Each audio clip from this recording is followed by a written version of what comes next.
as a waitlist option, which means they are taking students for a waitlist. So on results day, it is worth a phone call to St George's if you've got the grades and asking to be added to their waitlist for medicine.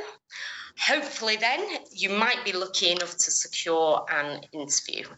So it's certainly worth a phone call to St George's plus a phone call to the other universities that you have interviewed at, because they've already met you and spoken to you already. But as I say, realistically, it's really, really, really unlikely to get medicine through clearing. So what do we do if we can't get a place through clearing? Well, really, the option is a gap year and reapplying the year after. So if on results day you've not secured an offer through clearing or anything like that, the first thing you probably want to do is get on the UCAT website and book your UCAT as soon as possible so you can get a slot for that. Because as I said earlier, if you are reapplying, you do have to sit the UCAT again. Other than the UCAT, you've got the grades already in the bag, so that makes you a stronger prospect for applying for medicine. It really does. If they know you've already secured the academic requirements, you're what I would call a bit of a safer bet. So we actually find students who are reapplying the year after do have a higher success rate of getting offers than those applying in year 13. You want to be thinking about what you would like to do in that gap year, and it's worth thinking about this now, just in case you did end up in this situation. A few of my students, we work closely with a company called Yippee App, and it's certainly a company that I recommend you look at if you are considering, if you think maybe in a situation that you're having to take a gap year. The thing about Yippee App, basically it's a tutoring company. So you work for them and they place you in schools local to your area where you work to tutor one-on-one students in either maths, sciences or English. So most medical students choose to tutor in science. What we like about it, well, there's a few things. You get paid, which is great. So it's always good to do something that gives you money, especially if you're about to have to pay for a 5-year medical degree. But also you develop loads of really key skills that the GMC really value for good medical practice. Things like communication, professionalism, problem solving. It's a really, really valuable thing to do in your gap year, but that has the other benefit that it's paid work as well. Also volunteer work. If you can do any volunteer work, if you can do volunteer work linked to healthcare or service, anything like that would again look really, really valuable on your application form to medical school. So you want to be thinking, if you are reapplying, as to how best you can make use of that gap year. You will certainly want to be sticking around for interviews until at least January, February time anyway. Once interviews are out the way, you could then make use of the rest of the year, maybe go travelling, do something a little bit more fun. But those first few months, you need to be sticking around anyway for your application. So you want to be thinking about what you can do to help strengthen that application even further. So I just want to finish really by saying that if you're going into this career, medicine, I put roots into medicine / dentistry because it's pretty similar. If you're going into this sort of career, it's a long process anyway, I think is the general message. Even if you go straight in after leaving school at the end of year 13, you've got a 5-year degree and then you've got your foundation years for 2 years. It's a 7-year process anyway. If you have to take a gap year, yes, it's adding 1 year onto that process, but the process is long anyway. It's not the end of the world, I think, is the key message. And if you end up doing another degree first, and another science undergraduate degree first, yes, it's an extra 3 years, but your medical degree gets shortened by a year often. So it actually only lengthens the process by 2 years, and you get a science degree on top of it, which arguably is a fantastic commodity to have. Arguably, it can make you a stronger doctor. So I think the key message from me is that whatever route you end up going down, it is unusual to have the really straightforward, easy route. You want to think about what the end goal is, and you want to play the game that is going to get you or give you the best chance of getting to that end goal as successfully as possible, give you the best chance of doing it. So if that takes a little bit longer, it takes a little bit longer. Right, I think I am at the point of end. So I'm just going to go back through some questions. So the first question, does medicine also go through clearing process? I think I've answered that. Recording stopped. If you're not over, I've answered that one. Sorry, I'm just going through the questions. I think a lot of them I've answered already. So one person put, after you've called the union, they give you a place. Does that mean it's 100% confirmed that you've got the place if you've added it on UCAS? Once you've added it on UCAS, you've got to wait for them to accept it on UCAS for it to be 100% confirmed. But if you've had a verbal offer and an email offer, you know that you're pretty much guaranteed it. You just need to wait for them to confirm that. One person's put, where can we find clearing hotline numbers for the universities? Just Google the universities. It will be on their homepage. So if you're looking at, say, Leeds University, you just Google Leeds University clearing. It will be their first page of their university will be their clearing hotline number. Alternatively, you can get the numbers from the UCAS website as well. One person's put, do gateway medicine courses come in clearing? I'm afraid I've not seen any gateway courses ever come in clearing, I am afraid. A couple of people have asked that. Sorry, that's not to say they certainly won't, but I've not seen it in the 10 years that I've been doing this. So I think chances are it's a really slim chance. When do universities update their clearing status on UCAS? So clearing opened on the 5th of, now let me get this right, 5th of July, I think. And what is happening is their clearing status is continuously updating. So not everyone applying to university is doing A-levels. Some have done the IB. IB results came out last week. So courses may have got a little bit more filled up because of that. So the clearing list may have altered slightly since IB results came out. Scottish Highers come out a couple of weeks, I think, before A-levels do. So again, your clearing list might alter a little bit once that comes out. Basically, it changes all the time. So on actual results day or the day before, you want to be looking what is there. It changes on results day as well. So you could see, for instance, Nottingham for biomedical science as an option on clearing on the Thursday morning at 9 a.m. By 10 a.m. it may have gone because the course is now full. It works that quickly. So there is a little bit of a sense of urgency for results day that you really want to have the phone numbers ready to go and call as soon as your results are released from school, you want to be getting on the phone because these courses fill up and it's just a rolling thing the whole time.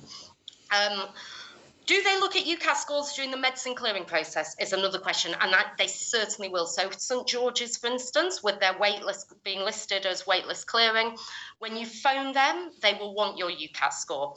Any other universities, obviously, if they're ones that you've interviewed for, they may ask for your UCAS score again as well. But for other courses, your other science undergraduate courses, they won't ask for UCAS scores, so you won't need to declare that at all. Someone's put, can you please expand on what you said about the one-year transfer from clinical sciences to the University of Sheffield and the requirements of that? Is it only for those in the widening participation scheme? Yes, I brought it up because it's a really great thing, but it's only great if you qualify for their widening participation scheme. So you need to look at what the Sheffield University Medical School widening participation requirements are. It's things like, are you the first in your family to go to university? Do you live in an area of low progression to university? It's family income, it's stuff like that. If you meet their widening participation criteria, you can do clinical sciences for just 1 year, and if you achieve above 70%, you can apply then to Sheffield Medical School. But again, you would still need to sit the UCAT. You would need to have the required UCAT for the Sheffield cutoff. So it doesn't, I guess, make it much easier, because you still have to have the UCAT score required for Sheffield, and you have to have got a 70% or above in the clinical sciences.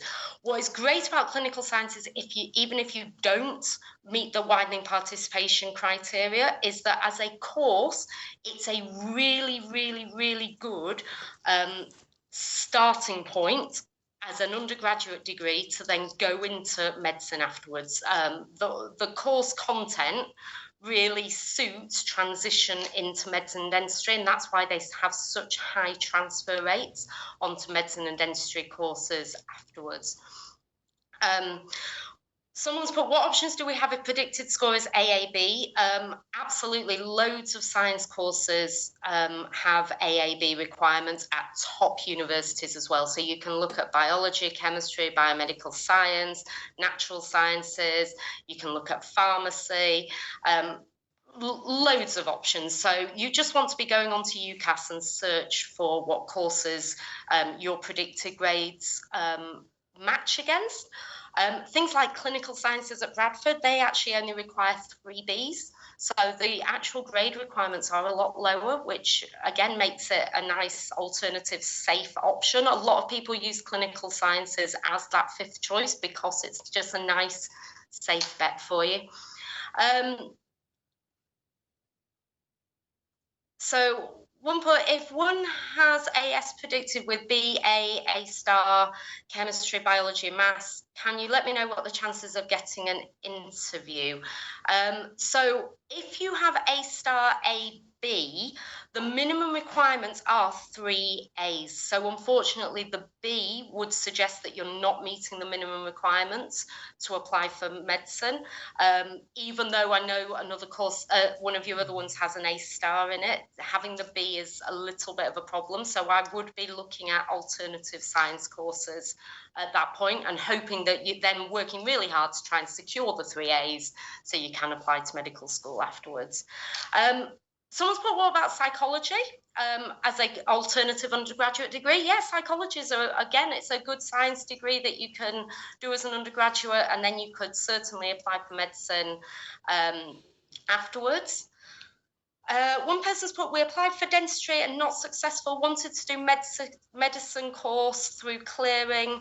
You can absolutely in clearing apply for a different course to what you applied for on your first round, shall we say, but it's unlikely.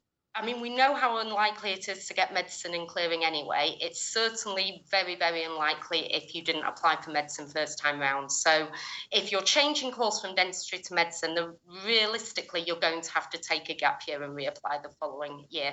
That's not to say there's no chance, and I'm always proved wrong with these things, so it's always worth phoning up and asking.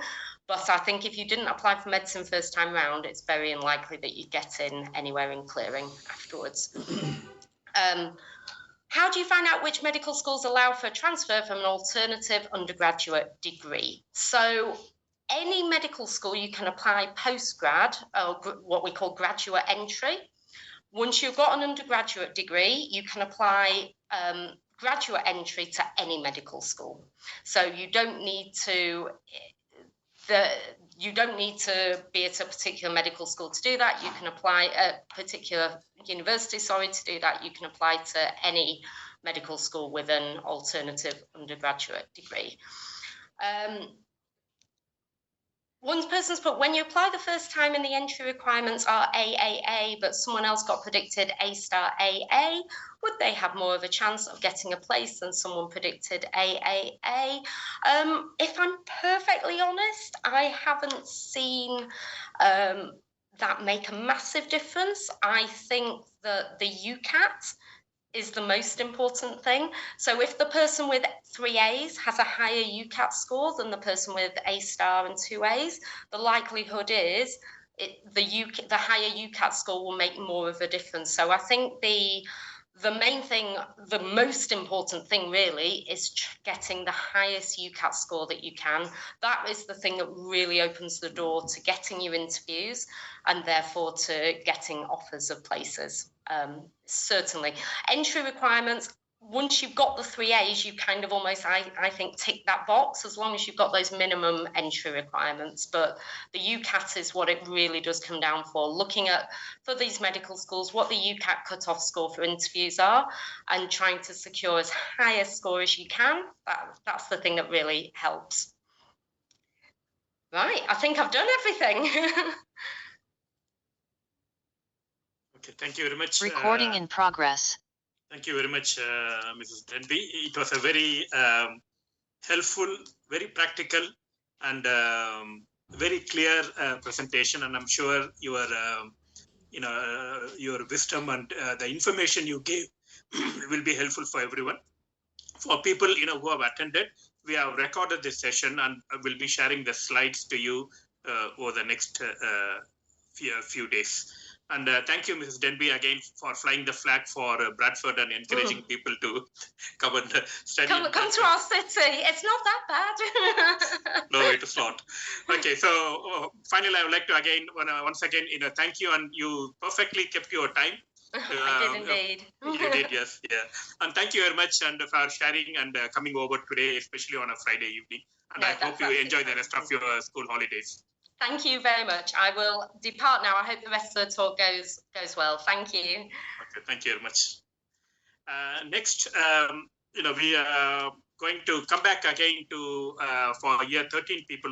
We'll be talking about other plan B option, like going to study to Europe and giving you some practical tips from a parent.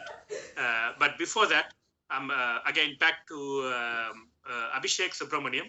He's going to talk about personal statements. This will be applicable for students in year 12 and below, or even in GCSEs if you want to know more about it. So over the next 20 minutes, he'll be talking to you about personal statements. Abhi probably doesn't need much introduction. Abhi is well known to most of you. He is a year 5 student at Plymouth. And at one time, he was a student with us 6 years ago. He came through, he was undone. He's now a successful medical student and also hoping to graduate as a doctor next year. I have to say, even 5 years ago, I was very much impressed by him with the amount of his passion for teaching. So I do one day see him as some sort of a professor in education, bringing out some sort of new techniques for students and other things. So Abhi is going to talk to you about personal statements. You might have read about in the news about probably you might not have a personal statement in 2026, but at least definitely for this year, you need to do the personal statements. And today's talk is just a very brief overview of how to write a personal statement. But if you want much more details, Abhi is available to do one-to-one tutoring to help you guide and also probably look at your personal statements. So he can please contact our admin Priya, who can arrange it. With that, over to you, Abhi, and hope you can share your experience with everyone. Good evening, everyone. I hope you can hear me well and you can see the slides. I'll just wait for Priya to put the slides. Thank you so much, Priya. Before I start, I would like to thank Mrs. Denby for such an amazing, thought-provoking presentation on the gap year. It was really lovely, and even I've learned a few things. And I'd also like to thank Dr. Elu and the whole team of Educate the World for allowing me to talk today. And thank you, Dr. Elu, for this lovely introduction. And yeah, you did bring some deja vu moments about, 5 years ago, I was in a similar position to everyone sitting here today, having, no clue of what to write my personal statement. So even if you learn one or two things from me today, that will give me immense satisfaction. So yeah, I'd like to introduce myself. So my name's Abby, and I'm doing my 5th year of medicine. So that will start in August, and that will start with my elective in Bangalore. I'm currently the MMI lead for the Educate the World company, and I'm absolutely thrilled to be here today to give you an introduction on the personal statement. Next slide, please, Priya. Okay, so the personal statement is actually your first opportunity. It's the first few parts of your medical application where you have the chance to show your caliber to the person reading your application, and it really shows why you're a suitable candidate, and it goes beyond the aspect of getting the grades, and it's all about your holistic self, and it's about your motivation, your passion, and you being a well-rounded person. Next slide, please, Priya. So the whole purpose, before you actually write the personal statement, it's important to understand what's the purpose. Then only you'll be able to write well. So usually it's read by admission tutors, and they will look for evidence of commitment and suitability. And as the name suggests, it should be personal to you. So everybody will have their own unique journey. Mine will be different to yours, but it's about eloquently showing that to the admission tutors. And it's really a chance to, actually write about yourself and actually show off your skills. I know we're all humble people, but this is one of the only opportunities where you get to boast about your own self in an eloquent manner. Next slide, please, Priya. Okay, so yeah, so as I said, it's read by admission tutors, and they're normally academics and they're clinicians who assess your application. And what they're looking for is your commitment, your understanding of the profession, and if you're actually, a suitable candidate. And even before they kind of meet you in person, this is your first introduction to them. So it's quite important you write it well and you take, immense care, because this is the first judgment. Next slide, please. Okay, so I'd just like to talk a little bit about the key components. A well-structured statement, simply speaking, consists of 3 parts: introduction, a main, and a conclusion. So the introduction is all about your interests. It needs to be captivating. So the first few lines will talk about your kind of motivation, and it should be quite engaging. The main body is about your main work experience, your skills, and your extracurricular activities. So here it's time to elaborate about what kind of extra activities you've done to show your commitment towards medicine and how you've actually developed a passion for medicine. Then your conclusion is just a reinforcement of everything you've written, and like a statement to show your commitment and your passion and your actual interest towards the healthcare field. I've given a rough example layout. So your introduction will be very minimal, 2 to 3 lines. Your motivation and your work experiences should be a significant chunk of your personal statement. So over half of your statement will be a motivation and work experience. And within that, your reflection would be intertwined, and you'll be reflecting as you go along, because it's important to write about not just what you've done, but what you've learned from it.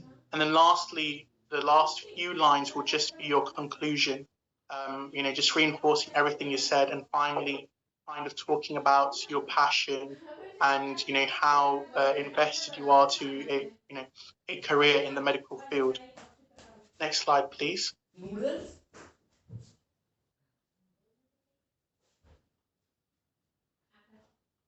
Okay, so your introduction, you should aim to have a compelling one, and you should be like an attention grabber and a brief intro. It's normal human tendency that will normally read the first few lines, the last few lines, and will skim through the middle. So you should ensure that it's quite compelling, it's thought-provoking, and it grabs your attention. So some people like to write an anecdotal introduction. Some people base it upon a book, or some people thought about write about their own experiences. So here's an example of a compelling opening sound introduction. So you could say something along the lines of, from a young age, I have been fascinated by the complexity of the human body and the compassionate nature of medical professions. So once you read that, you automatically start to think, okay, why is this person fascinated? And it kind of leads you on to read more. So it's important for it to be thought-provoking and kind of should really grab your attention. So try and have something unique at the start, but don't make it like a cliche start, but something quite personal to you. And in your introduction, you should have some brief highlights of why you're actually interested in studying medicine. Okay, next slide, please. The motivation. So the motivation is the key part, one of the key parts of your personal statement. All your personal statement should continuously answer the question, why medicine? And that should be there in all the sentences. So in all of your sentences, you should have, why medicine, and what's your personal interest, and what's your anchoring kind of fact of why you want to study medicine. So it could be something the lines of, my grandfather's battle with cancer inspired me to pursue medicine, witnessing the dedication of his healthcare team. So these are just some rough examples of written. But here you can see, it answers why medicine, and it's also like an anchoring statement, and it also highlights the motivation. Okay, so then you can talk about your inspirations. So it could be influences from books, TV series, mentors, or personal encounters, or even your work experiences. Then your aspirations, so your long-term goals within the medical field. A lot of people talk about the patient contact aspect.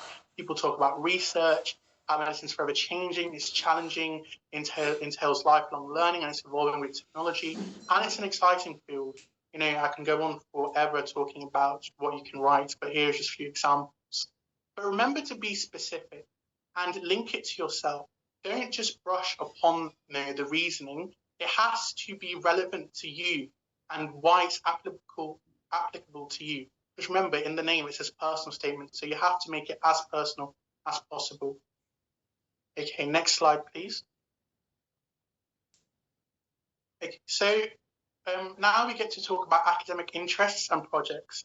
Many of you may have done EPQs or some further reading or MOOCs or any sort of course alongside your studies. When I say academic interest, it's not your grades, because nowadays everybody's getting 3 A's, everybody's getting the top grades, but it's what you're doing besides that to show your interest towards the medical field. So it could be like a research project, or it could be going to conferences. So, for example, I just made this up. It's all about, you could say conducting a research project on the effects of diet on cardiovascular health sparked my interest in medical research. So you could link it to an EPQ. So it's worth mentioning some extra academic interest and projects you've been involved in. You can even talk about awards and recognition. So you might have got like a school science award, but it's not just good enough to say what award it is or boast about it. You also have to explain and analyze, how did that develop you as a person? How has that made you suited to the medical field? So the analysis is more important than the actual descriptive factor, because everybody gets an award, but it's what that award means for you and how it's made you a better person. It's not about how special the award is. It's about how special that award has made you. Okay, next slide, please. This is probably one of the most important slides. You must talk about your work experience.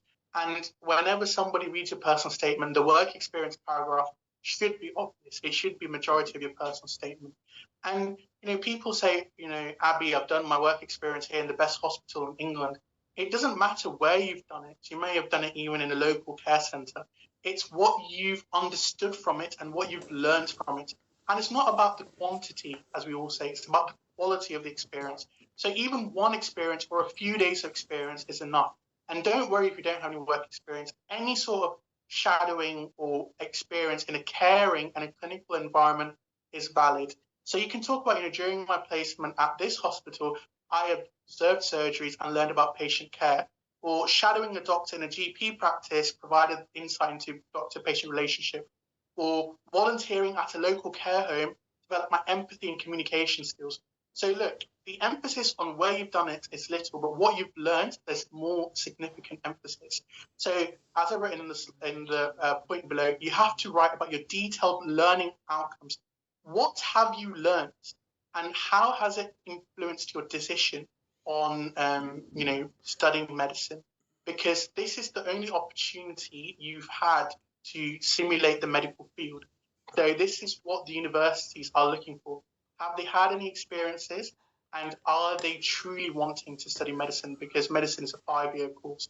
So they want to know how resilient you are, how passionate you are, and how motivated you are. Next slide, please. Okay, fine. So this is about your skills and qualities. So try to use good examples which show what attributes and qualities you have to highlight your interpersonal skills. For instance, I've talked about communication, teamwork, problem solving. So use real life examples. And to get more help and to make your personal statement stand out even more, you can go onto the GMC page and look at good medical practice and look at the different domains within the GMC and look at what are some qualities of a good doctor, and try and have a look which qualities you have improved in the past year or two, and have appropriate examples and appropriate activities to talk about. For example, I've written here, leading a debate team honed my ability to articulate ideas clearly and confidently. So I just didn't say, leading a debate team, improved my communication. No, it's about, okay, what have you done and what has it improved and why has it improved it? Okay, so for the teamwork, I've written, working on a group project in biology taught me the importance of collaboration and diverse perspectives.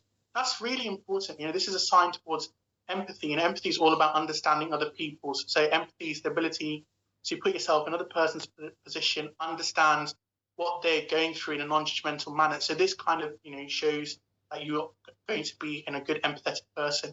So here for problem solving, I've written, solving complex problems in chemistry has prepared me for diagnostic challenges. So it could be in a chemistry after school club.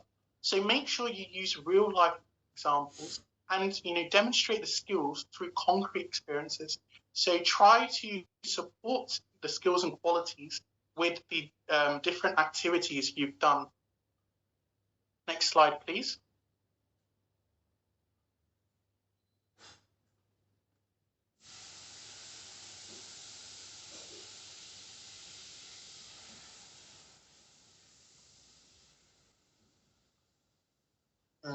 Next slide, please.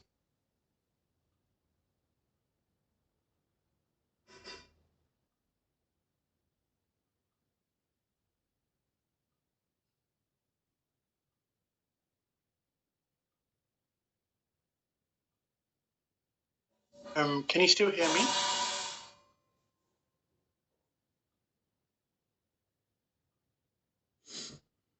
Yeah, we can. Okay, perfect. Has the slide changed? No, not yet.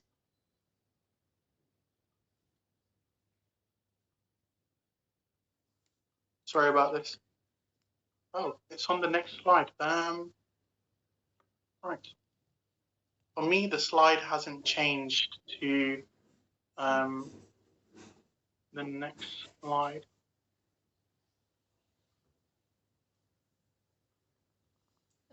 School में जो personal statement writing में थे मैं school में miss Hawkins ने बताया कि कितना ज़्यादा અમે લોકો સમર પર જાવ ને એની પહેલાં તમારું ફર્સ્ટ ડ્રાફ્ટ તો ડેફિનેટલી લખાઈ દઈશું ને એમાં ઇમ્પ્રુવમેન્ટ ચાલો ફર્સ્ટ ડ્રાફ્ટ લખાયો નથી કશું ઇમ્પ્રુવમેન્ટ નથી અમારે ઓક્ટોબર 15th તો એપ્લિકેશન કરી દેવાનું છે Okay, so I'm not sure what's going on here. Prepare medicine I'm trying to see why it's not changed to the next slide. Well, you're a big girl now, so you need to put up your big girl pants and do it yourself.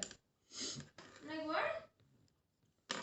બેટા તો તારા સાંભળો Do apologize. સાંભળું છું એટલે તો I'm listening.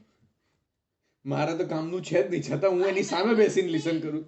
Papa, I'm listening. હા બેટા સારું ઓકે હું એની સામે બેસીને Okay, સાંભળું perfect. છું. Thank you so much. So, yes, my next slide was about extracurricular activities. And this is quite important because we often forget that, we're not just applying for a medical seat, we're applying for a seat at the university as well. So universities aren't just looking for people who are going to be good medical students, they're also looking for people who can add value to the university. So it's really important to talk about what extracurricular activities you've done. So it doesn't have to be physical, they could also be vocational activities. And you should use these activities to show what you've learned and then link it to medicine. So, for example, playing football has taught me resilience and teamwork. And you can also talk about, good medical practice in the GMC. Being part of the science club has allowed me to explore medical research topics, or organizing charity events has developed my leadership and organization skills. Then you can connect these to medicine and show how these activities, have built your relevant skills. Next slide, please. Perfect. So this slide is all about reflection. And if you've ever spoken to me for more than 5 minutes, I'll normally say the word reflection at least 5 times. And this is a key word in your interview prep and in your personal statements, or whenever you're talking to anyone with regards to medical admissions. Reflection is talking about what you have learned and linking it to that topic, to that purpose. So in this case, linking it to medicine. And I use the acronym PEAM, PEAMM, which I believe I've made up, and apologies if it's already out there. So what PEAM stands for is point, evidence, analysis, linking it to medicine, and then linking it to myself, or in this case, yourself. And what that means is this is how you use it. So you'd say a point, you talk about the evidence behind it, then you analyze it. So you talk about what you've learned, why do you think you've learned that certain thing, link it to medicine, and then link it to yourself. And this is really important. So you always have to think, how have these experiences prepared you for a medical career? How has this particular point allowed me to solidify my decision, or solidify my decision-making process in actually wanting to be a doctor or being a medical student, or even the fact, wanting to go to a certain uni. So reflection is not just good for personal statement, it's good for every aspect of your medical journey. Next slide, please. So reflection is something you should do throughout your personal statement. So lastly, you would want to write a conclusion. So as I said earlier, your conclusion and your introduction are one of the main parts of your personal statement, because that's where the tutors or the admissions tutors are going to place most emphasis. So this should summarize your statement, reiterate your passion, and show that you're ready for a diverse career, a dynamic career, and a challenging career. But you also understand it's a very rewarding career. So you need to acknowledge the truth of medicine, talk about your passion, re-emphasize that you believe you're a suitable candidate, and in one sentence say why, and then you need to summarize it efficiently. Also mention your commitment, emphasize your readiness and enthusiasm, and then leave a lasting impression. Always try and leave a strong, positive impression in your conclusion, because normally people remember you from what you say first and what you say last. So your conclusion and your introduction is very important. Okay, next slide, please. So this slide is all about common mistakes. And these are some easy things you can try and avoid. So avoid cliches like using phrases like, I want to help people. All the admissions tutors know that. And yes, being a doctor, one of the key parts of being a doctor is you have to help people. But you should talk about, why do you think you're the right person to help someone? What makes you the right person? What experiences have you had? And, talk about, okay, so why you're suitable. Don't exaggerate, okay? Don't say, oh, I'm going to save everyone's life. I'm going to invent, the world's best cancer drug. Don't exaggerate. I mean, these things are very unlikely. I mean, you might do that, but but be honest about your experiences and achievements. So don't overpromise or don't say things you've not done. Be honest about your experiences and achievements, because lying or misleading someone is not good, especially for applying to a medical career, and it's not good professionalism. Plagiarism will be looked at quite seriously, and it could affect all of your application throughout the process. So try and be as authentic and original as possible. And don't use complex language. Use clear and concise language, which is easily understandable. Because remember, the admissions tutors are going to be reading hundreds, if not thousands, per day. So make it clear and concise and easily, make it easy to process and easy to follow. Next slide, please. Some final tips. Make these tips, you can employ yourself to make sure your personal statement stands out. Please proofread. There's nothing worse than an admissions tutor picking up on your spelling, punctuation, and grammar errors, because having spelling, punctuation, and grammar errors, shows a lot about your personality, and it can actually show, you're quite lazy, that you didn't put your personal statement through a proof checker or a spelling, punctuation, grammar checker. Seek feedback from teachers, mentors, and peers, but limit it to 4 or 5 people, because a lot of feedback can also be quite confusing, because everybody will have a different perspective. But definitely get a perspective from someone from a non-medical background, and get a perspective from your teachers, because they'll have a lot of experiences. You can always come to us, Educate the World, because we also do personal statement mentoring, and of course get feedback from your parents. Please stick to the word limit and the character limit, because any statements over the word limit or the character limit will just not be accepted and be rejected by UCAS.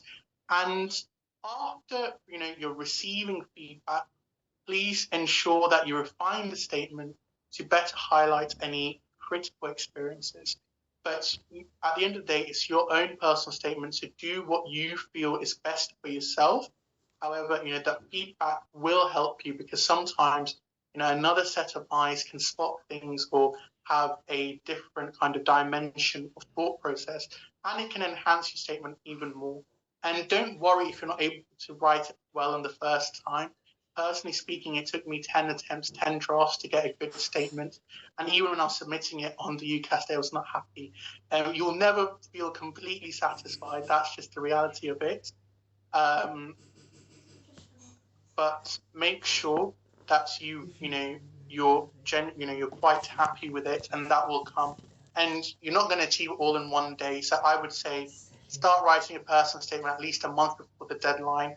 Write a draft, leave a few days, and come back to it. Because after a few nights, you'll have a different thought process, and you'll come with it with a different, fresh pair of eyes, and you'll be able to enhance it even more. Next slide, please.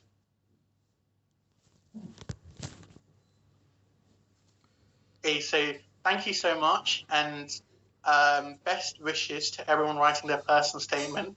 And if any of you would like any help with personal statement mentoring or writing, please contact Priya or Dr. Elil, and we'll be able to help you to the best of our abilities. And I wish you all the best, and I'm sure you'll all do a great job. But make sure you start early, because the best personal statements are the ones which are written with time. You can't rush these things. Thank you. Thank you, Abhi. It was a quick, whistle-stop tour of personal statement. In fact, we have done full sessions in the past, haven't we? So if people do want more details, you can communicate with us probably in our WhatsApp group, and we'll try to answer. Or Abhi is able to do one-to-one later on. We just move, I'm just aware of the time, and then we need to move on to our next speaker.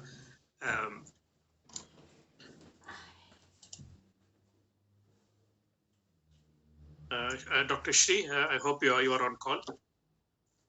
If you want to... Hello. Yeah, okay, thank you. So let me introduce our next speaker, Dr. Shri Ukadam. She's a consultant, pediatric neuro consultant, who has been working in the NHS over the last 10 years. but she's not going to come to. First of all, thank you for joining us whilst you are on your holiday in India. It must be very late, but really appreciate for you to come over. But she's not going to talk to us today about as a doctor, but she's going to talk to us about a parent.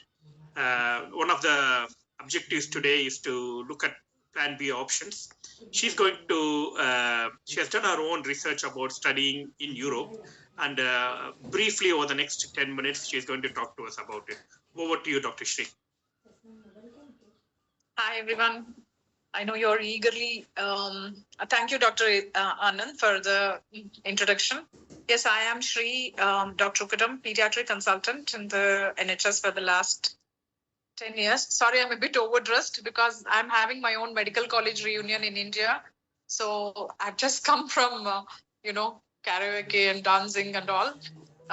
The field which you're all hoping to join. I know the results are will be out in a month and you're all anxious. And it's always good to have, while you hope for the best, you always have to have a plan B, which I'm sure already you have heard enough. And one of the options is study in Europe. So I've had my own personal experience because my daughter, I've had 2 offers when it was really difficult to get even interview. She had 2 offers, but she missed out a grade, and then it just felt like we didn't know where to go from there. But she was very brave, and she did her research, and she just found out some other girls, and and then asked me whether she could join Europe for studying medicine. So I was taken aback, but then when I looked at it and then spoke to many people, and now and joined her very reluctantly and said, 1 year I'll give you time. If you don't like it, you can come back. And she finished her 2nd year with flying colors, and we're quite happy because I've been there quite a few times, and she's studying in Bulgaria. But there are many other colleges that you can join. Are you all able to hear me? Yes, perfect. I hope so. Yes. Where do I start? Okay, before the results day, I know you probably are quite sure about your grades and all, but actually do your homework. There are many websites where you actually can do your homework for studying in Europe. I don't want to endorse any particular one, but the most common one, at least for my experience, which we came to know, is SME, Study Medicine in Europe. So they do conduct webinars, and a lot of information is online as well. So we heard a lot of their webinars before, and so, but we never took it seriously. We thought, okay, we don't come to that stage. She's got offers. 2 offers, at the most difficult time, everything will be fine. But then when the results day came and we missed out an offer, the grade, very narrowly. So then we looked at this option, and then it was all hurry-burry and all that. Though we managed, it was all rushed and we were all confused and all that. So rather than leaving it till the last minute, I would rather have you as a backup option. That's because there's a bit of sometimes some people think, oh, I'm not going to Europe. I'd rather try here and all. That is fine. Absolutely your choice. But for people who don't mind going to Europe, I would say that there are many positive things. And I've had many positive experiences. Students who have finished medicine in Europe, in many parts of Europe, come back and reintegrated to UK students and students from abroad who studied there as international students have come back to UK and then have reintegrated back into foundation doctors without any issue. And actually, I've heard from my own colleagues who said that most students who have come from Europe are actually quite hardworking and quite good, and there is no difference. I personally would say studying medicine doesn't matter where you study. Human body is the same everywhere. And it's your own experience and passion towards medicine that makes you a good doctor. Where you can go to UCL and can come out as a very, not so good doctor, and you can go to Cambridge. There are many dropouts from Cambridge. So it doesn't matter. Yes, it's good to go to Cambridge. It's good to go to UCL. And I'm not saying that don't aim for that, but if you don't, things don't work out. And I've heard many others as well, like 9 A stars or 10 A stars or 11 A stars in GCSEs, and then 3 predicted A stars and then dropping grades. So it can happen to anybody. Doesn't mean that you're not good enough or anything. So take that out of your mind. It can happen to anybody. It's a nasty surprise, but it comes as a big shock. But just being prepared is the best that you can do. So do your homework, go through many of these European medical colleges and see what suits you. If you're in London, near London area, you have more options because flights to Europe are very easy. London is very well connected from very many different airports. But you're in the rest of the UK, then again, you choose your options. We live in Manchester and we chose Bulgaria because Bulgaria seemed to be the popular option 2 years back and continues to be so. Bulgaria, because we heard a lot about Bulgaria medical schools. And I've been to the Bulgarian medical school where my daughter studies in Varna. And it's quite good, well established, big medical school, 150-year-old medical school, and taught in English. They do have to learn one language, Bulgarian language. If you go to Bulgaria, you have to learn Bulgarian because you need to communicate to their patients after 3rd year when you're clinical years, of the language like cough, cold, things like that. So you have to pass that module. And my daughter found it very easy. She actually is, in fact, a favorite student for her Bulgarian teacher. And she's not, great with languages, and she's really good. So it's not something that should put you off, to reassure you. And procedure, I think there is a question that popped up. Let me see that question. What things to look for? It's your own, as I said, personal choice. I don't want to bias you by saying this and that. As I said, it used to be Romania quite popular before, and Prague as well. But when my daughters, when we were looking for things, I heard a couple of things about Prague, because there were quite few students who have had backlogs and, couldn't clear 2 years afterwards. I'm just saying, again, warning you, this is what I heard, but I've had many students who have come from Prague and were fine. So at that time, I heard a couple of negative things about Prague and Sofia in Bulgaria. So we chose for Varna in Bulgaria, but to be honest, it doesn't matter. All of them have their own things, just like any medical school. So don't go by what you overhear. Just do your own research and flexibility. Like I personally liked Plovdiv in Bulgaria, but the connections to that medical school is difficult. You have to fly to Sofia and then take a train 6 hours to Plovdiv. So I didn't want to my daughter to go through. Sofia is quite easily accessible to many of the major UK airports because being the Bulgarian capital. And if you want to go to Romania or any other places in Europe, that's also is fine. But I can speak from my personal experience about Bulgaria.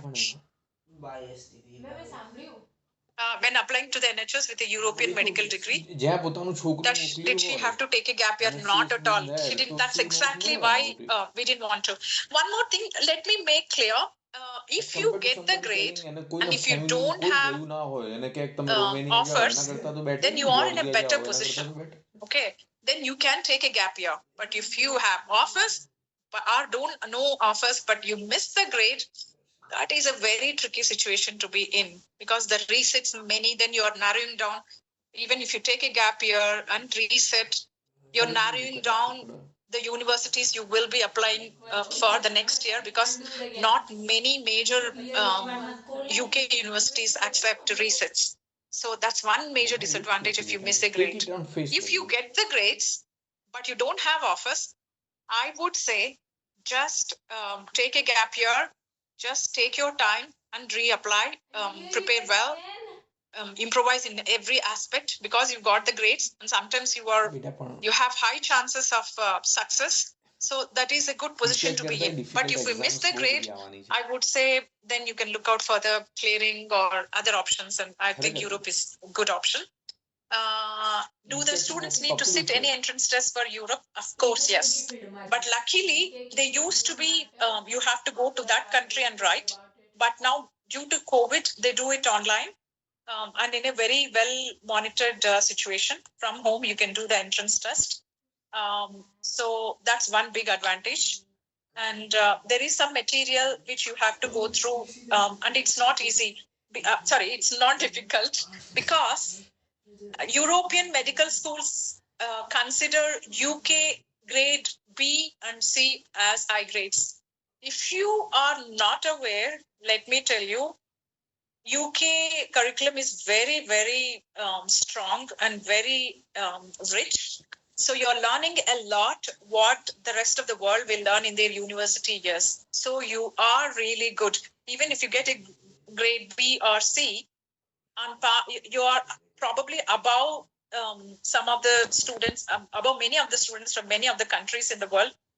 I don't know whether it's right to say, but I think American students definitely don't study. They don't have this much curriculum. I can say this because my whole siblings live in US and their children have studied in US. They don't study this much of organic chemistry or, whatever biology that you study at GCSE and A levels. So you're really, really, really at a high standard.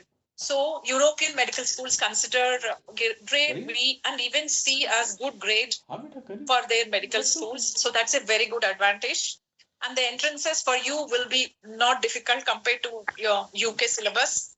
That's not, it's just you need to practice the MCQ so that you understand to kind of tune into their way of asking and the MCQs. That's all. And there is always a syllabus which is available on the internet. What are the disadvantage issues we may face when applying to the NHS with a European medical degree? Actually, it's getting better. Before, if you are a UK citizen or a UK student gone to Bulgaria, you only had to do some basic Latin exam. But that is irrelevant to you now because from this year or next year onwards, UK MLA is coming to all the medical students in the UK who are studying MBBS now currently, and also from students, international students who are willing to come, and PLAB is going. So UK MLA is replacing everything. So whether you study medicine in UK or Europe or abroad, you still have to give UK MLA exam. So it doesn't make any difference. The only thing is they may, point system wise conversion and all that, they may find it a bit tricky. And I have to say, you can't be, you can't have everything. I have to say, they do prefer UK candidates who have studied in the UK. And then, but there are many places left unfilled. So for that, they do take international graduates. Just like, how we came from India, we didn't get what we wanted. We just went around wherever we got, and then we established ourselves. It won't be that bad because you already have the language, you already know the system and all. You may not get, like if you want London, then you may not get London, but you may not get in some remote place. But having said that, I do know students who have got in London, Leicester, Leeds, and, reintegrated back very well. There's and honestly, just like Indian doctors who come here work very hard, the students who have gone through the process of all this and then studied medicine abroad are much more hardworking. That's what I heard from my colleagues, that Bulgarian students or students from Europe are really hardworking and they're very, passionate, and, they seem to be doing really good. So honestly, personally, I've not heard anything negative about studying medicine in Europe, apart from some people say, oh, Europe, I don't want to go, or maybe some stigma, but that's their problem. How difficult their entrance test is. It's, as I said again, it's not too difficult for you guys who have done GCSEs and A levels, which are really hard exams. So it's not difficult. It's just you need to go through their MCQ so that you can get tuned into their style of questions and all. And then the grading system is also slightly different.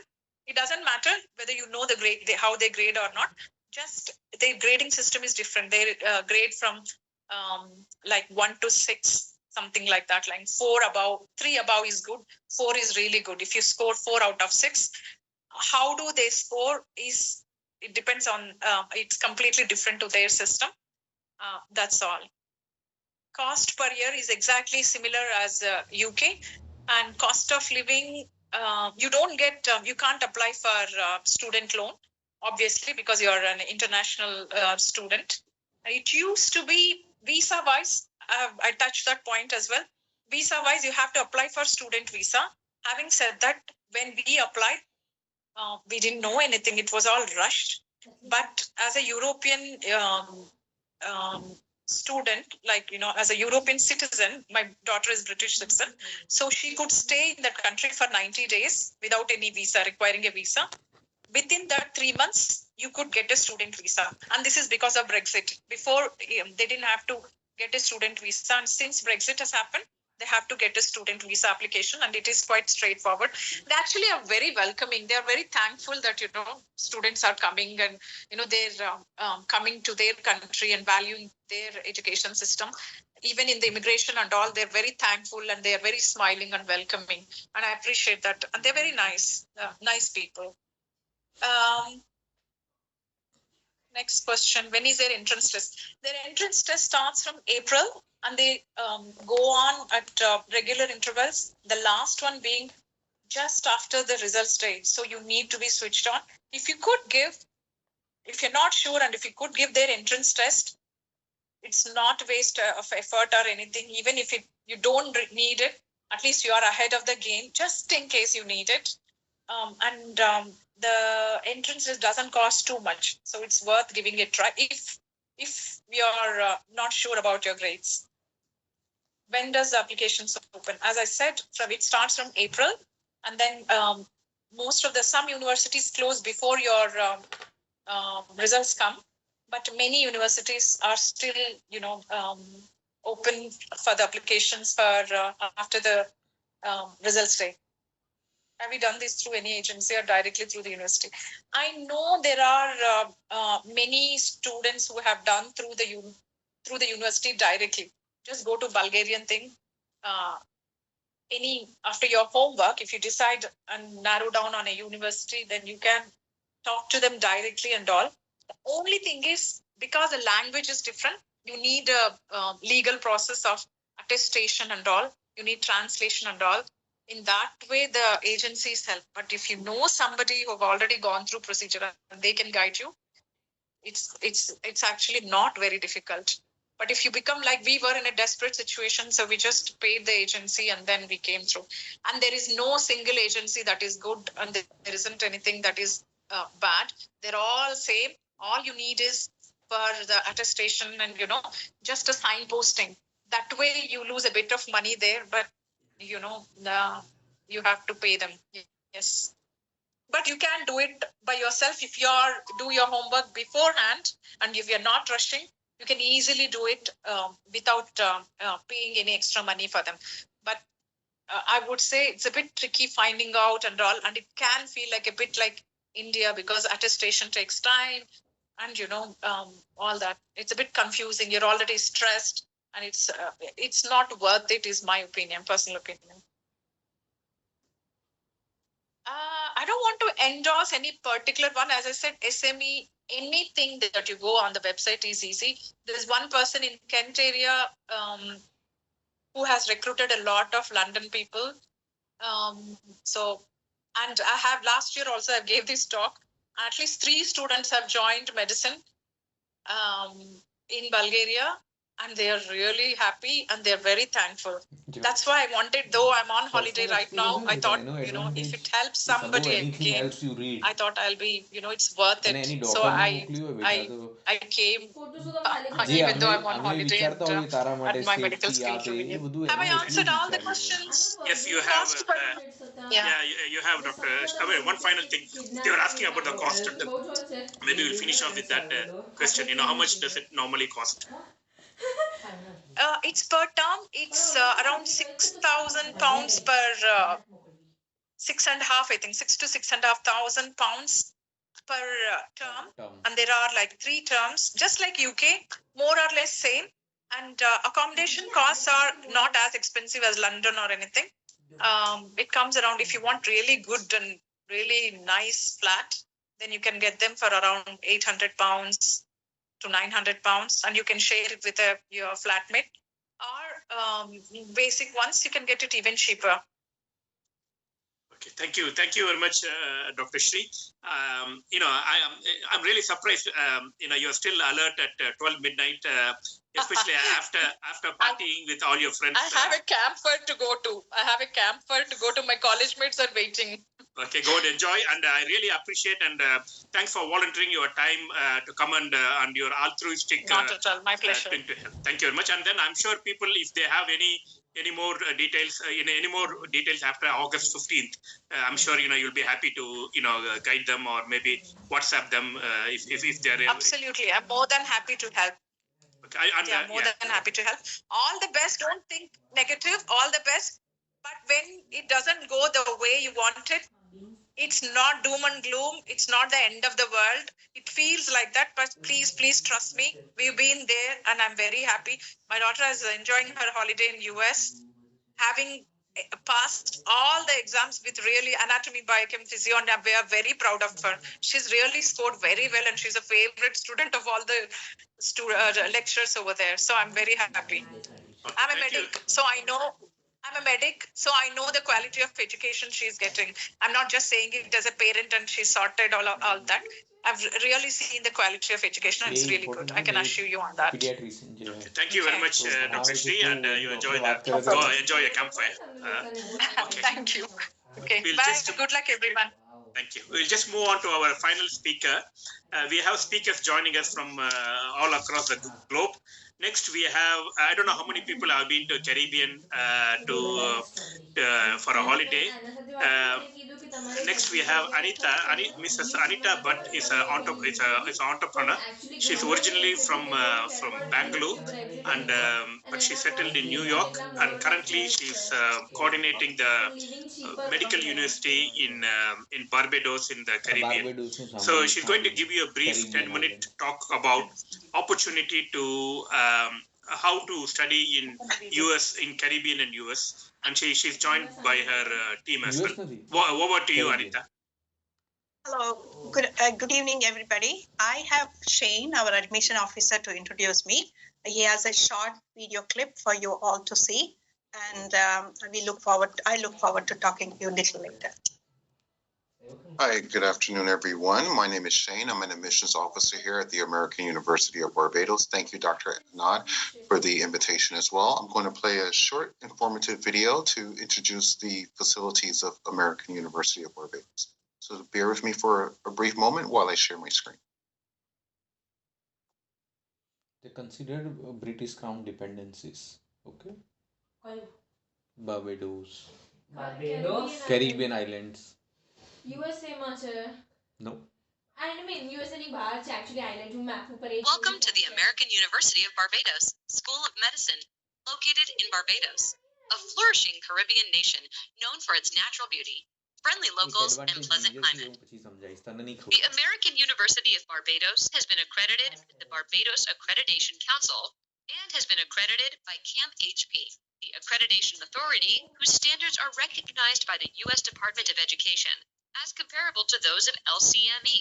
It is listed by the World Federation for Medical Education and the Foundation for Advancement of International Medical Education and Research in the World Directory of Medical Schools. With an array of distinguished and on-campus visiting faculty, research programs, community-based events, and a multicultural environment, the school educates its students in a variety of academic and professional disciplines through challenging and rigorous teaching.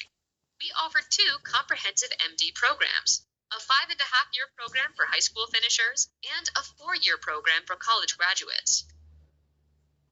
With a U.S.-style curriculum and extensive USMLE-focused teaching, our students have the choice to do their theoretical learning in Barbados and clinical rotations in the USA and Caribbean islands. Clinical Sciences is comprised of an intensive 72 weeks of physician-supervised bedside teaching, where Our students rotate through various medical specialties and subspecialties. It consists of 48 weeks of core rotations and 24 weeks of electives at our teaching affiliate hospitals. The medical school has affiliate hospitals at Baltimore and Chicago in the USA and the Caribbean islands. The university aims to instill theoretical and clinical knowledge to the students through its integrated methodology and problem-based learning. Our advanced teaching methods include medical simulation games and 3D animation, developed in collaboration with our parent concern, ERA's Lucknow Medical College. 3D animation explains more information in less time. Any structure can be cut in half or made transparent, allowing audiences to see through anything and to focus on the most important aspects of the presentation. Moreover, the use of 3D anatomy models and mannequins develops an environment of kinesthetic learning from the early years of a student's medical career.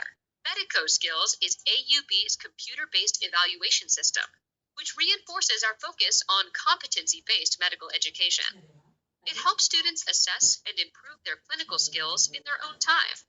CARE, which stands for Computer-Aided Revision and Evaluation, is an app-based platform to help AUB students revise their attended lessons in an interactive manner.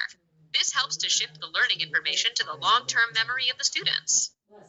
Another exciting feature is the variety of video games based on medical problems and procedures and management of medical conditions. The games can develop the player's acquired reflexes to manage patients in real-life situations. They show step-by-step advancement of a disease in an easily understandable manner.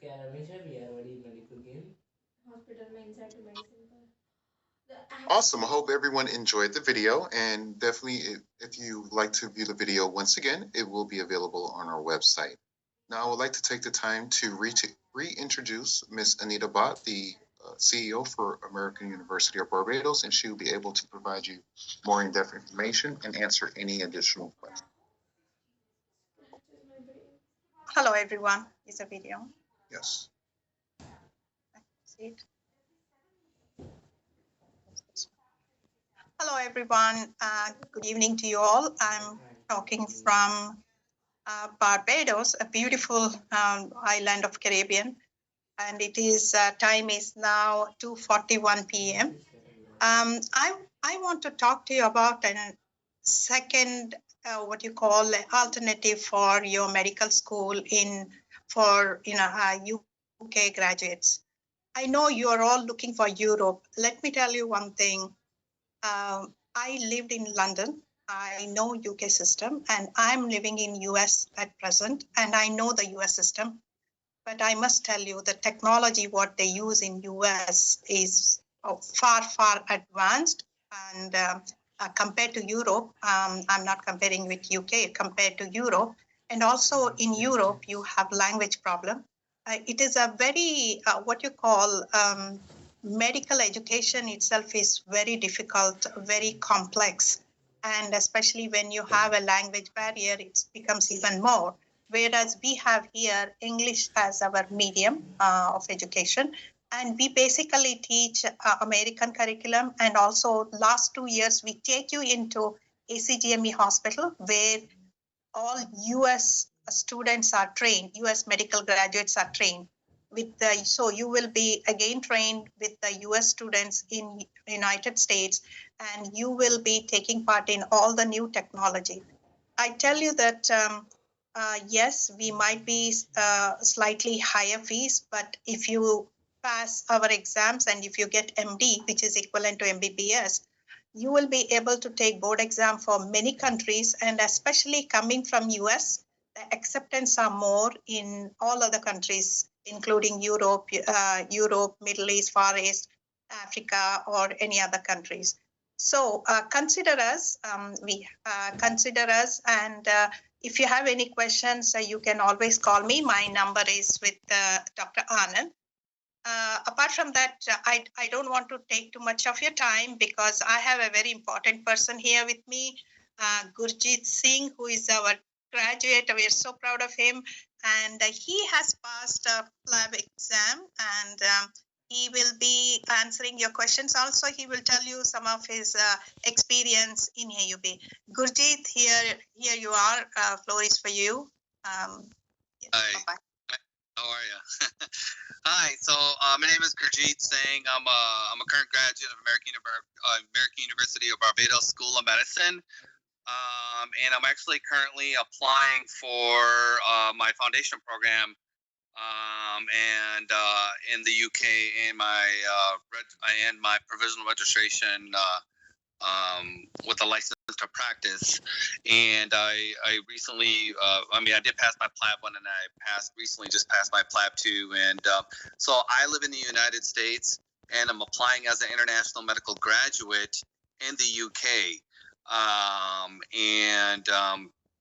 so having said that, I'm able to do that in Europe, so to speak, and what I would say is, if you're interested in, going into the UK, I would go on the GMC, the General Medical Council's website, and they'll give you options in terms of your pathway to get into, either medical school or, even more importantly, like licensure and stuff, and also the foundation program. Over there, they do the placements out there in the UK, so they're website's foundationprogram.nhs.uk. Having said that, I came to American University of Barbados. I graduated with them, and basically, what you need is in any school. It doesn't matter what school you go to, but I can speak for American University of Barbados, and you need a good foundation school, and American University of Barbados provides that, because not only can you apply to the U.S., you can apply to Europe, basically almost all of Europe. You can apply to the UK, you can apply to Australia, you can apply to those other European countries. Yes, you have to speak the language, but you need a good platform, and AUB is approved. It's on the World Directory of Medical Schools, and the UK accepts Barbados. American University of Barbados is approved for the United Kingdom, and also in Australia. That was another place that I was looking at. But having said that, the American University of Barbados, like the other speakers were mentioning, it's accredited, and it's also CAMHP accredited. And you can also apply for ECFMG certificate that allows you to apply for residency in the United States of America. And also, you can apply to become a work out there on in the Canadian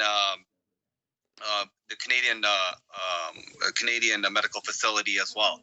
So, having said that, language can be a little bit of an issue, especially if you have to learn on top of going to medical school already. But you don't. Going through American University of Barbados, everything is taught in English, so you don't have to worry about that. So I guess the big take for me is that with the American University of Barbados School of Medicine, you can basically apply anywhere around the world. I'm ECFMG certified myself, but I could also, I'm applying for the UK just because they made the pathway over there a little bit better. They need doctors pretty bad, and taking PLAB 1 and PLAB 2, we're really, it's an exam it's hard, but you got to put in your work. Having said that, I would do your homework in terms of where you want to go. Like, what's your ultimate goal of working as a doctor? And I think that's going to be the big take for a lot of people. But AUB really has the foundations. They're accredited. They have everything they need, and their tuition is not bad at all. And Nidia will definitely give you some information about that. But yeah, I just wanted to give a few points on that. So yeah, I'm applying for the UK's foundation program, and I'm just hoping I'll get licensed, and I'll be working out there soon, and probably in the next month. So, go right ahead.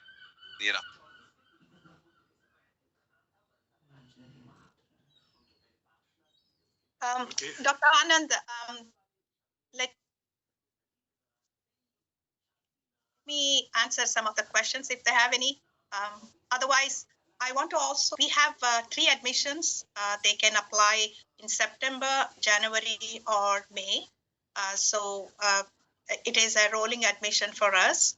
Apart from that, one thing that I would say, these Caribbean medical schools are not popular in UK. I'm very, very surprised.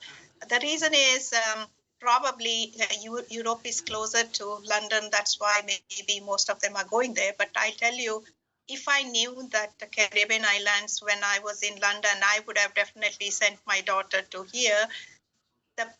The reason why I would have selected this is because the thing is, this gives you a different perspective of medical education. What you learn today, the medical practice has changed drastically around the world, not just in US, around the world. The technology is applied so many places. We are sad to see that this is not being taught in many countries.